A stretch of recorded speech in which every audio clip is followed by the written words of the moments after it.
আমার নাম ময়ূরী সান্যাল, আমি গড়িয়াতে থাকি। আমি ডায়েটিশিয়ান ম্যাম ব্রততী কর্মকারের কাছে এসেছিলাম 2-3 মাস আগে প্রায়। তো 2.5 মাস এরম হবে। আশা খুব একটা ছিল না। আমি ভীষণ খেতে ভালোবাসি এবং কোনো নিয়মের বালাই নেই আমার।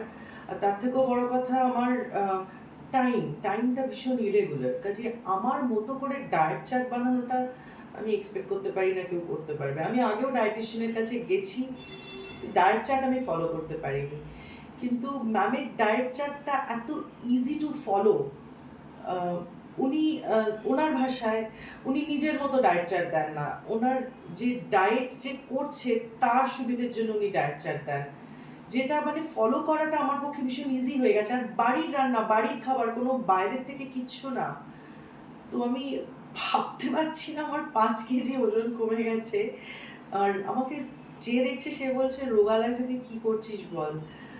তো আই এম ওভারওয়েলড। আমার ভীষণ ভীষণ ভীষণ খুশি লাগছে, মানে নাচতে ইচ্ছে করছে, মনে হচ্ছে যে আমার এতটা ওজন কমে গেছে। তো থ্যাংক ইউ ম্যাম, মানে হোল হার্টেডলি থ্যাংক ইউ যে এই মিরাকেলটা শুধু আপনার জন্য পসিবল হয়েছে।